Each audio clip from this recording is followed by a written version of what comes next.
Alors, bonjour à tous et bienvenue dans cette nouvelle vidéo dans laquelle on va mettre en application ce qu'on a vu dans les précédentes vidéos. Et donc là, l'idée, ça va être, dans le cadre de deux petits exercices, de montrer que des points sont alignés. Dans le premier exercice, on le montrera avec des coordonnées, et dans le deuxième exercice, on n'aura pas de coordonnées, donc on devra se débrouiller autrement. Et donc, comme je le disais dans une précédente vidéo sur la collinéarité, je crois, quand on veut montrer que des points sont alignés, la méthode la plus courante et la première méthode à laquelle vous devez penser, c'est de montrer que deux vecteurs formés à partir des 3 points sont collinéaires. Donc là, par exemple, on se place dans un repère OIJ et puis on prend 3 points dont les coordonnées nous sont données. Et puis on veut montrer que ces 3 points sont alignés. Donc, comme je disais, hein, pour faire ça, on prend deux vecteurs formés par les 3 points et on regarde s'ils sont ou non collinéaires. Donc là, on peut prendre par exemple le vecteur AB et le vecteur AC. Et on va déterminer leurs coordonnées, puisqu'on a vu dans une autre vidéo qu'on pouvait déterminer les coordonnées d'un vecteur en soustrayant les coordonnées des points qui composent ce vecteur. Donc là, pour calculer AB, enfin les coordonnées de AB, eh bien pour la première coordonnée, il faut faire xb moins xa, donc là 8 moins 2, 6, et ensuite yb moins ya, donc 2 moins 1, 3. On fait la même chose pour AC, donc là on a moins 6 moins 2, ça fait moins 8, et moins 5 moins 1, donc moins 5 plus 1, moins 4. Et donc là, il y a deux façons de faire. Soit on se rend compte que AC, c'est égal à moins 4 tiers de AB directement. Enfin, en voyant que donc pour passer de 6 à moins 8, vous multipliez par moins 4 tiers, et pour passer de 3 à moins 4, c'est la même chose. Si on voit pas directement cette relation entre les deux vecteurs, ce qu'on peut faire, c'est calculer le rapport entre les deux abscisses. Donc là, ici, on va avoir moins 8 divisé par 6, donc ça fait moins 4 tiers. Et ensuite, on fait pareil pour l'autre chose, moins 4 sur 3, et ben ça fait moins 4 tiers. Et comme on a le même rapport entre les x et les y, eh bien c'est que on a ce type de relation. Et donc dans les deux cas, que vous voyez cette relation dès le début ou non, eh bien à la fin on aboutit que AC et AB sont collinéaires, puisqu'il existe un réel cas par lequel on multiplie pour passer de l'un à l'autre. Et donc vu que les vecteurs sont collinéaires, on en conclut que les points sont alignés. Maintenant, on va faire la même chose pour l'exercice de droite, sauf que cette fois-ci, on n'aura pas de coordonnées. Donc, il va falloir se débrouiller autrement. Et je précise que donc cet exercice, il est extrait du livre que j'ai sorti il y a quelques semaines, pendant l'été 2025. Et donc, ce livre, donc, il est vendu comme un livre de terminale, mais en fait, il y a plein de choses de seconde et de première qui sont là pour faire des rappels et être sûr que les élèves maîtrisent les bases avant de passer aux notions de terminale.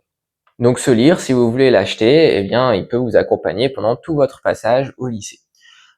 Et donc voilà, cet exercice, il est là-dedans.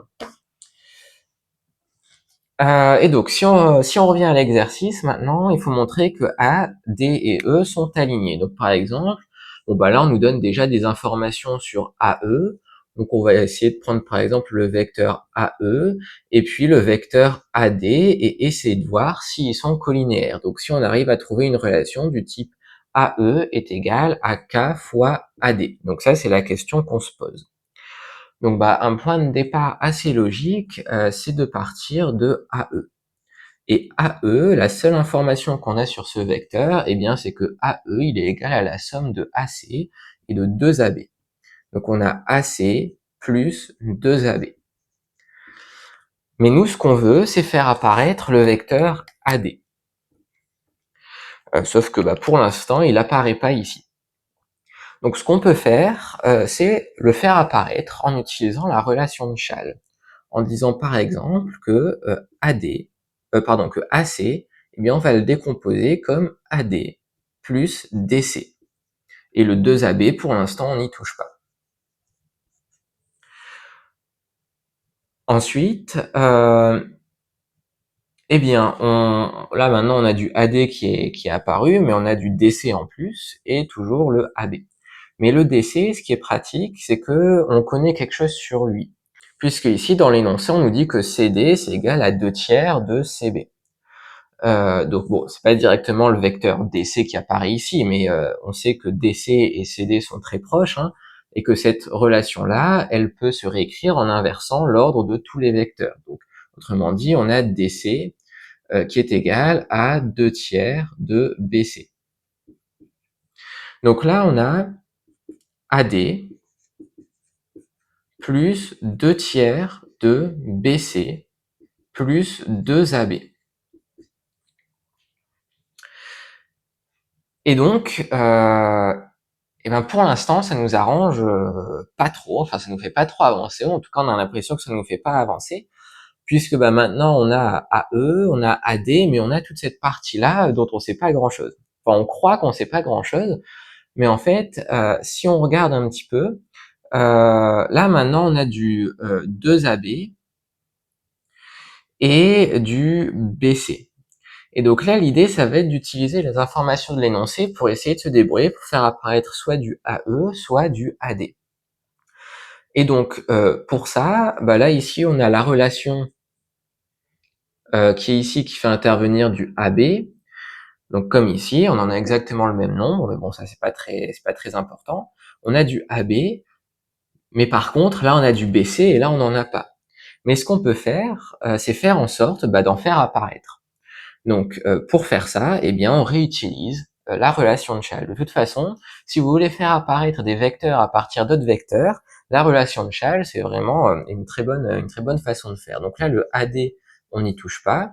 Et puis, on décompose le BC, donc comme 2/3 de BA, plus 2/3 de AC, plus 2AB. Et donc, maintenant, on a AC, AB, donc pareil que dans cette relation-là, donc peut-être qu'à un moment on va réussir à l'utiliser, sauf que là on a BA. Mais BA, bon, bah, on peut le regrouper avec le AB en inversant les lettres et en changeant le signe. Donc là si on recopie, on a AD moins 2/3 de AB plus 2/3 de AC plus 2AB. Donc là, on a 2AB moins 2/3 de AB. Donc au final, il en reste 4/3. Donc on a AD plus 2/3 de AC plus 4/3 de AB. Et donc là, on commence à se rapprocher de cette relation-là, donc qui pourra se réexprimer en fonction de AE, donc qui nous arrange. Sauf que c'est pas exactement la même chose. Là, on a 2/3 et 4/3, alors que là, on avait 1 et 2. Mais si on regarde un peu les coefficients, ici, en fait, on a un coefficient 1 et puis le double. Et là, on a un coefficient 2/3 et puis le double. Donc, en fait, c'est juste cette relation-là multipliée par un facteur. Et ce facteur, c'est 2/3, puisque si on factorise par 2/3, eh bien, on a AC plus 2AB. Et ça, AC plus 2AB, eh bien, c'est AE. Donc, on a AD plus 2/3 de AE. Donc là, on n'est pas encore arrivé au bout, puisque nous, on voulait exprimer AE en fonction de AD. Donc AE égale quelque chose fois AD, ou bien l'inverse, AD égale quelque chose fois AE. Mais on n'est plus très loin, parce qu'ici, on a une égalité qui fait intervenir que AD et AE. Donc il faut juste regrouper les AE ensemble, et puis on aura exactement ce qu'on voulait au début. Donc là, ici, on a AE qui est égal à AD plus 2/3 de AE. Donc le 2/3 de AE, on le passe de l'autre côté, donc ça fait AE moins 2/3 de AE, donc il reste 1/3 de AE, et donc on récupère que AD, c'est égal à 1/3 de AE. Et donc, ça, c'est la définition de deux vecteurs colinéaires. Donc on a AD et AE qui sont collinéaires, donc les points AD et E sont alignés. Donc voilà, la méthode pour montrer que des points alignés, c'est la même dans les deux cas, donc montrer qu'il y a deux vecteurs formés par les trois points qui sont collinéaires. Le cas plutôt simple, c'est quand on a des coordonnées, et le cas un petit peu plus compliqué, c'est quand on n'en a pas, mais dans ce cas-là, en fait, il faut réussir à utiliser la relation de Chasles pour faire apparaître les vecteurs qui nous arrangent, ou faire apparaître des vecteurs pour lesquels on a des informations qui sont fournies dans l'énoncé. Donc voilà, il faut un peu regarder ce qu'on a comme information pour pouvoir identifier les bonnes décompositions à faire en utilisant la relation de Chasles. Donc on va s'arrêter là pour cette vidéo, j'espère qu'elle vous aura été utile d'une manière ou d'une autre. Si c'est le cas, vous pouvez laisser un j'aime et puis vous abonner à la chaîne, et puis je vous dis à très vite pour une prochaine vidéo.